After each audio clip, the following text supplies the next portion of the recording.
با نام یاد خدای مهربان. سلام، نور، برکت، عشق و زیبایی در خاندانتان. امیدوار هستم همگی خوب و صحت و سالم و بردم هستید. اینک یک ماهی پر از فیض، یک ماهی پر از برکت، به اصطلاح ما یک ماهی کتاب فرا می رسد.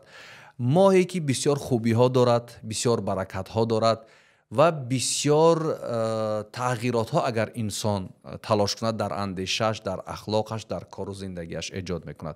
این ماه را به ماه کتاب تبدیل بدهیم، به ماه خواندن تبدیل بدهیم، زیرا بدون مطالعه، بدون خواندن، بدون آگاهی و بدون از خود کردن همه نوع دانش های خوب و مفید برای جامعه ما نمیتوانیم پیشرفت کنیم، ما نمیتوانیم صاحب یک زندگی شایسته بشویم.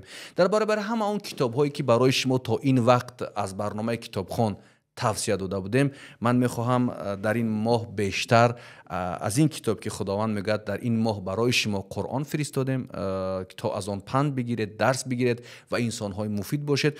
و خداوند یکه و مهربان، یگانه و مهربان برای ما این کتاب را فرستاد تا ما از پند این کتاب، از درس های این کتاب که بسیار مفید، بسیار تأثیر بخش و بسیار انسان ساز و اخلاق ساز هستند استفاده کنیم. واقعا همخوانی با قرآن، همنشینی با قرآن و درست درک و فهم قرآن به انسان ها عزت میدهد، سربلندی میدهد، اخلاق انسان ها را تغییر میدهد. زیرا این کتاب سراپا پند است، سراپا اخلاق است. در این کتاب میگه شما دروغ نکنید، دروغ نگویید، حق همدیگر را نخورید، به خانه و در و ناموس همدیگر تجاوز نکنید، بالای همدیگر ظلم نکنید، همدیگر را فریب ندهید، با پدر و مادرتان نیکویی کنید، با همسر و فرزندانتان اخلاق نیکو داشته باشید، با یتیم ها رحم کنید و با مسکین و فقیرها طعام بدید و با کمک همدیگر بشتابید. و اینچنین در آفریده ها، در این کائنات و زمین و آسمان شما تفکر کنید، تدبر کنید، تعقل کنید، فکر کنید، اندیشه کنید، باشد که انسان های مفید شوید، باشد که انسان های رستگار شوید. واقعا شما وقتی با این کتاب هم نشین میشوید، هم صحبت میشوید، تغییرات های مثبت در اخلاق شما، در اندیشه شما و در فکر شما با وجود میاد. و من امیدوار هستم که این ماه را با خواندن قرآن و کتاب های دیگر نورانی میگردانیم، با برکت میگردانیم و این ماه را یک فرصت برای تغییر در علممون، در اندیشهمون، در فکرمون و در زندگیمون قرار میدیم. زیرا ما هر قدری که با اخلاق و آداب و دانش ها و آگاهی ها مسلط شویم، انسان های خوب و مفید می شویم.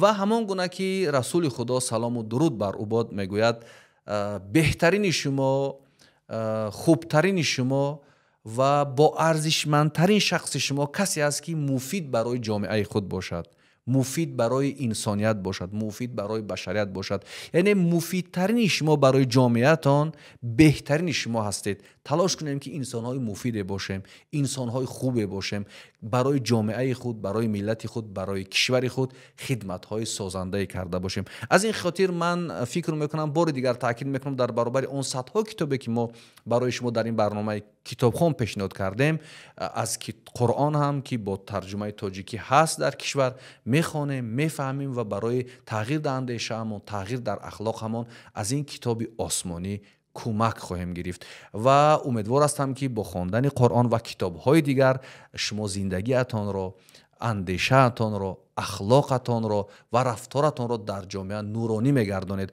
و تلاش میکنیم که شخص‌های مفید، خوب و خدمتگار برای ملت خود، برای جامعه خود باشید. بار دیگر این ماه را با یک و یک شما، با عاشقان این ماه، با کسانی که این ماه را دوست می‌دارند، گرامی می‌دارند و احترامش را به جا می‌آورند، تبریک و تهنیت میگویم.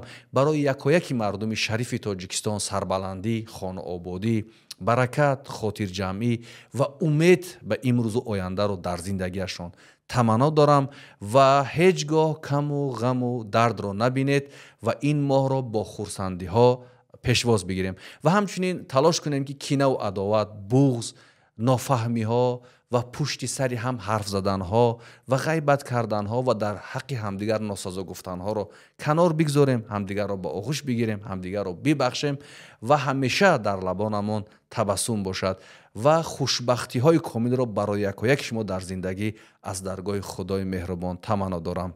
خدا نگهبانتان. بار دیگر ماه شریف رمضان مبارک.